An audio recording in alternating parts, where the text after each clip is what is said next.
네, 여러분 안녕하세요. 노가당TV입니다. 두산 에너빌리티 공고가 떴습니다. 아직 다행히 6월 10일까지 일정이기 때문에 조금 여유기간이 있고요. 이번에 2024년 채용 연계형 인턴으로 진행이 됩니다. 그 말은 1차 면접까지 합격을 하시고 나면 일단은 인턴십을 거치시고 인턴을 거친 이후에 이제 최종적으로 경영진 면접, 임원 면접을 보고 나서 나중에 입사가 결정이 된다라고 생각을 하시면 됩니다. 이번에 두산 에너빌리티는 직무가 완전 쪼개져서 나왔습니다. 이 중에서 저희가 조금 구체적으로 볼 수 있는 것들을 몇 가지 골라서 한번 얘기를 해보도록 하겠습니다. 일단 첫 번째 플랜트 엔지니어링 분야는 분당에 근무하는 설계팀입니다. 설계팀. 여기 보면은 발전 워터 플랜트라고 돼 있죠. 저희가 담수 플랜트를 얘기를 합니다.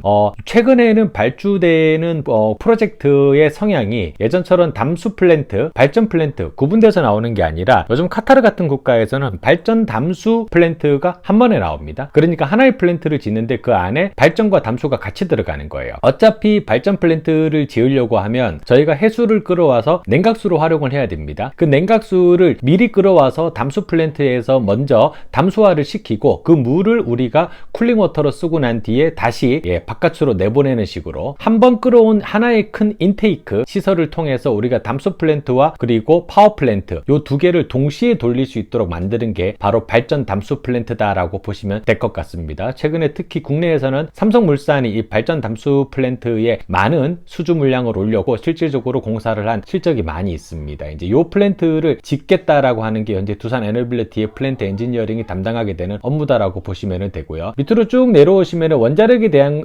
직무들이 많이 언급이 되어 있습니다. 아무래도 이제 기계나 원자력 쪽으로 생각을 하셨던 분들, 특히 이제 원전 현장에 대한 희망을 가지고 포스코나 현대건설에 지원하셨던 분들도 당연히 이번에 두산 에너빌리티 쪽으로도 지원을 해주셔야 되지 않을까라는 생각이 들고요. 특히 밑에 뚝뚝 내려와 보면 발전 기자재 설계도 있습니다. 발전 기자재 터빈입니다. 터빈. 여러분도 아시다시피 국내에서 현재 운영되고 있는 대부분의 원자력 발전소에 이제 터빈을 제공해주는 제조사는 두산 에너빌리티, 즉 예전 두산 중공업입니다. 그렇기 때문에 창원 공장에서 터빈을 설계하고 모든 제작 과정까지를 마치죠. 그래서 창원 공장에서 복합 화력 발전에 쓰이는 터빈이나 원자력 발전에 쓰이는 터빈을 직접 설계하고 만드는 역할을 수행하게 됩니다. 여기까지는 사실 이제 건설 업무라기보다는 매뉴팩처링, 제조업에 관련된 업무다라고 보시면 되고요. 그 밑에부터 플랜트 시공, 건축, 토목 시공, 플랜트 시운전까지는 전부 다 건설 베이스의 업무다라고 보시면 될 것 같습니다. 두산 에너빌리티가 미비하기는 하지만 건축물도 올리는 아파트 공사도 진행을 하고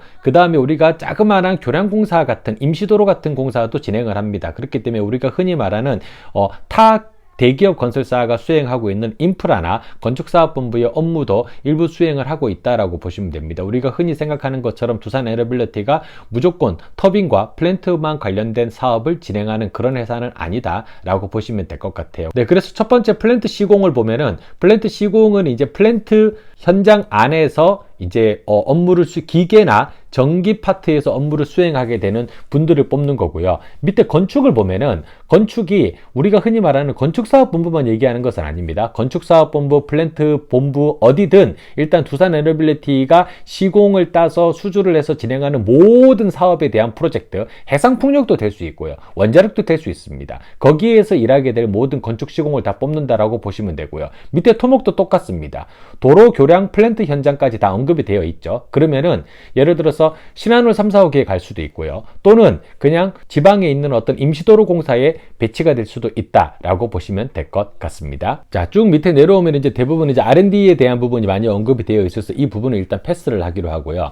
현재 시점에서 두산 에너빌리티에 대한 자소서를 쓰실 때 여러분들이 가장 중점적으로 보셔야 되는 것은 두산 에너빌리티가 어떤 방향으로 나아가고자 하는 부분입니다. 현재 두산 에너빌리티가 4대 역점 사업이라고 해서 추진하고 있는 것 중에 첫 번째가 가스터빈의 수소터빈 전환입니다. 그러니까 가스터빈으로 그동안 세계에서 한 3대, 5대 이제 발전 기기를 제작하는 제조사로 이름을 날렸고 그 덕분에 신용 등급도 상당히 높게 가지고 가고 있었죠. 하지만 이제 이것을 미래 먹거리 차원에서 수소터빈 투자인으로 전환하겠다. 요거는 이제 아까 장원 공장에서 수행해줘야 되는 업무입니다. 두 번째는 SMR 소형 모듈 원전에 대한 부분입니다. 이걸 가지고 이제 차세대 원전에 대한 어떤 사업 계획을 만들어내겠다라고 하는 부분이고요. 대형 원전에서는 두산 에너빌리티가 어느 정도 이미 본인들이 어떤 리딩권을 가지고 가고 있습니다. 그리고 현재 현대건설이나 포스코, ENC 같은 회사들이 SMR에서 또 새로운 사업을 디벨로핑하기 위해서 많은 노력을 하고 있고, 이전 영상에서도 많이 다뤄드렸었죠. 그런 부분에 있어서 가장 중추적인 역할을 하는 게 바로 이 두산 에너빌리티의 SMR에 대한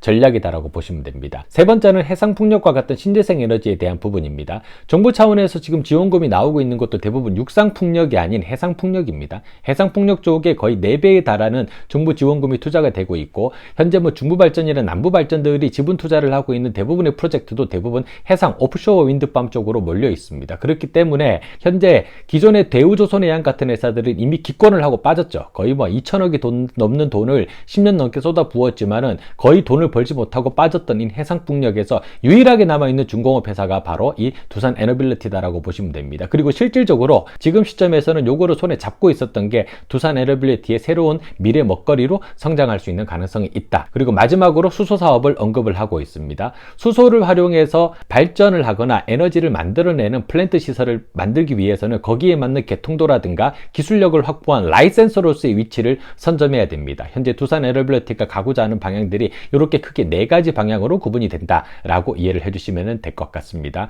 아직 6월 12일 또 한 열흘 정도의 시간이 남아있기 때문에 자소서를 쓰실 때 두산 에너빌리티에 입사 후 본인이 어떤 기여를 할 수 있는 인재가 될 것인지에 대한 설명을 하실 때에는 방금 제가 설명드린 이 4가지 4대 역점 사업에 대한 부분은 잊지 말고 꼭 기입을 하셔가지고 자소서를 조금 더 풍부하게 꾸며주시면 감사하겠습니다.